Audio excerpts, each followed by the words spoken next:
जिनका इतिहास नहीं वो इतिहास क्या बताएंगे। अगर उनको कांग्रेस में अपने नंबर बढ़ाना तो बात अलग है। नरेंद्र से जाके मिली, नरेंद्र ने बोला हम बचा लेंगे देशद्रोह से, तो नरेंद्र ने बोला तुम ऐसा बोलो वो वैसा बोलने। इसके प्रधानमंत्री के लिए इतनी अगर ओछी बात करेंगे तो उनकी मानसिकता, मैं ऐसा मानता हूँ उनकी मानसिकता भी ओछी होगी। जब आजादी को लेकर कंगना रणावत के दिए बयान के बाद देश की सियासत में सरगर्मियां तेज हो गईं। नेताओं के द्वारा आरोप और प्रत्यारोप की झड़ी लग गई। ऐसे में कांग्रेस को बैठे बिठाए एक मुद्दा मिल गया और अब कांग्रेस के नेता कंगना रणावत के दिए बयान पर पलटवार कर रहे हैं। एमपी के पूर्व विधानसभा अध्यक्ष एनपी प्रजापति ने देश के प्रधानमंत्री नरेंद्र मोदी पर आपत्तिजनक टिप्पणी कर दी, जिससे अब सियासी तूफान आ गया है। पूर्व विधानसभा अध्यक्ष ने प्रेस कॉन्फ्रेंस कर बीजेपी और आरएसएस पर आजादी में कोई योगदान न देने की बात कहते हुए पीएम मोदी पर आपत्तिजनक टिप्पणी करते हुए चाय वाले की छोटी सोच करार दिया था। कोई एक स्वतंत्रता संग्राम सेनानी बता दो भारतीय जनता पार्टी में जिसने आजादी में भाग लिया हो। अरे जिनका इतिहास नहीं वो इतिहास क्या बताएंगे। और ऐसे छोटे मोटे छुट भैया टाइप के पर्दा वालों को छोड़ देते हो जिनके ऊपर देशद्रोह का केस चल रहा है।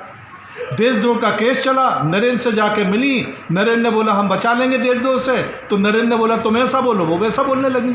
हम तो ये मान के चले, उसके पहले तो ऐसा नहीं बोल रही थी वो। किसने सिखाया, किसने पढ़ाया, किसने बोलने के लिए अग्रेसित किया। जिसके ऊपर देशद्रोह चलता रहे और वो देश के बारे में ऐसी बात करे तो आप खुद समझिए, आप बुद्धिजीवी हैं भाई। चाय बेचने वाले की बुद्धि कितनी हो आज समझ में आप लोगों को आना चाहिए। वहीं दूसरी ओर एनपी प्रजापति के बयानों का पलटवार करते हुए बीजेपी एमएलए जालम सिंह पटेल ने सीधे शब्दों में विधायक एनपी प्रजापति को चेतावनी देते हुए कहा है कि संवैधानिक पदों पर बैठे व्यक्तियों के खिलाफ वे सोच समझकर बोलें। संवैधानिक पद की मर्यादा बनाए रखना प्रत्येक जनप्रतिनिधि का दायित्व है। जालम सिंह पटेल ने एनपी प्रजापति को ओछी मानसिकता वाला व्यक्ति करार देते हुए कहा है कि जिसकी जैसी सोच होती है वो वैसा ही आचरण करता है। एनपी प्रजापति जी का सवाल है, वे पहले ही से विवादित व्यक्ति हैं। एक तो उन पर सबसे बड़ी वो है कि नरसिंहपुर जिले में प्रजापति समाज एससी में नहीं आती। वो पूरा जिला और प्रदेश जानता है कि वो प्रजापति हैं या पिछड़े में आते हैं, और वो जो आरक्षण का लाभ ले रहे हैं एक तो वही दूसरे तो कांग्रेस की विचारधारा से आप समझ लीजिए, उनके विचार आप समझ लीजिए। ये तो ये भी कहते हैं कि बिना दे दी मुझे आज़ादी बिना खड़क बिना ढाल। आज़ादी ऐसी मिल गई क्या?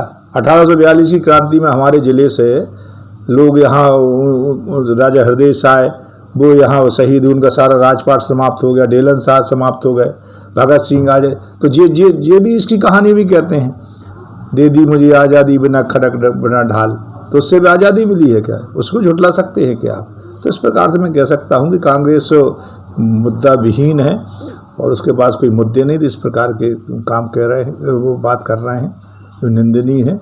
और वो एक जिम्मेदार पदों पर वो रहें, इसलिए सोच समझ कर अगर उनको कांग्रेस में अपने नंबर बढ़ाना तो बात अलग है, आप बढ़ाइए नंबर। मगर इस प्रकार से संवैधानिक पद पर बैठे व्यक्ति का अपमान नहीं होना चाहिए कि आप भी एक जनप्रतिनिधि हैं।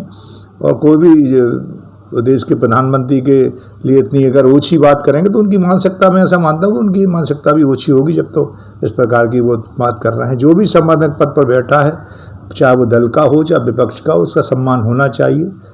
ये हमारे संविधान की मर्यादा है, मर्यादा में रहना चाहिए, ऐसा मैं मानता हूँ। पूर्व विधानसभा अध्यक्ष के विवादित बयान से अब पूरे प्रदेश में एक बार फिर राजनीतिक हलचल तेज होती जा रही है। Bureau report, Narsinghpur.